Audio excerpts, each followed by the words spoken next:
Psalm 44, to the choir master, a maskil of the sons of Korah. O God, we have heard with our ears. Our fathers have told us what deeds you performed in their days, in the days of old. You, with your own hand, drove out the nations, but them you planted. You afflicted the peoples, but them you set free. For not by their own sword did they win the land, nor did their own arm save them, but your right hand and your arm and the light of your face, for you delighted in them. You are my king, O God. Ordain salvation for Jacob.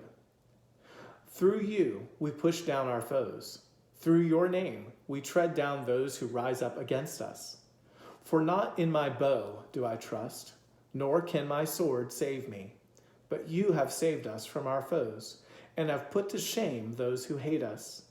In God we have boasted continually, and we will give thanks to your name forever. Selah. But you have rejected us and disgraced us, and have not gone out with our armies.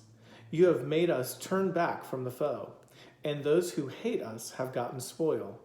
You have made us like sheep for slaughter, and have scattered us among the nations. You have sold your people for a trifle, demanding no high price for them. You have made us the taunt of our neighbors, the derision and scorn of those around us.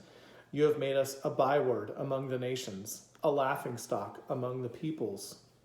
All day long my disgrace is before me, and shame has covered my face, at the sound of the taunter and reviler, at the sight of the enemy and the avenger. All this has come upon us, though we have not forgotten you, and we have not been false to your covenant. Our heart has not turned back, nor have our steps departed from your way. Yet you have broken us in the place of jackals, and covered us with the shadow of death. If we had forgotten the name of our God, or spread out our hands to a foreign god, would not God discover this? For he knows the secrets of the heart. Yet for your sake we are killed all the day long. We are regarded as sheep to be slaughtered. Awake! Why are you sleeping, O Lord? Rouse yourself. Do not reject us forever. Why do you hide your face? Why do you forget our affliction and oppression? For our soul is bowed down to the dust. Our belly clings to the ground. Rise up. Come to our help. Redeem us for the sake of your steadfast love.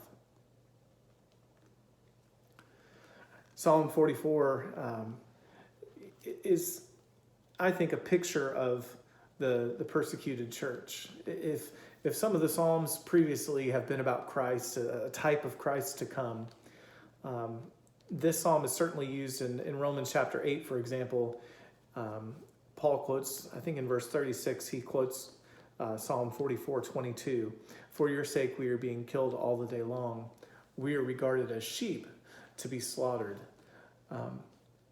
J.J. Stewart Perone says this. He says, there is a remarkable difference, however, between the tone of the psalmist and the tone of the apostle.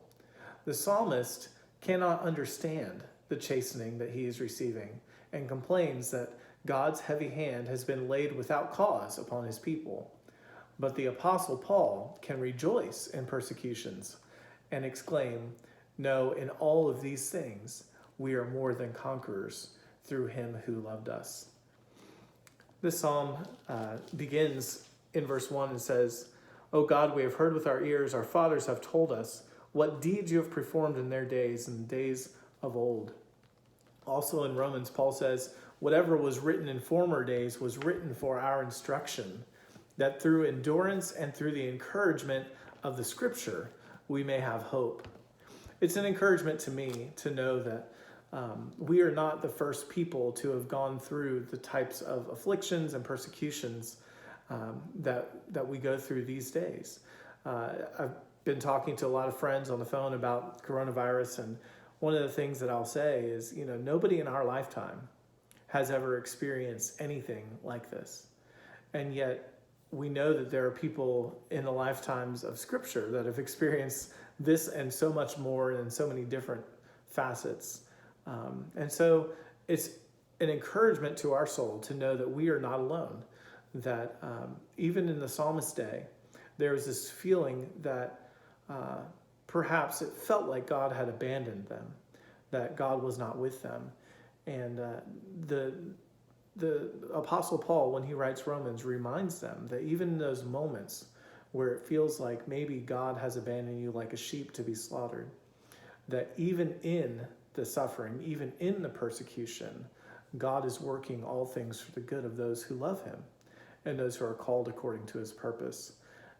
And so we can sing and rejoice in what God has done previously and take heart and encouragement and gain endurance because of what we read and what we study in Scripture. And so I want to sing this song, "O God, our help in ages past," a reminder that God has been there before for the saints and he will be there for us again.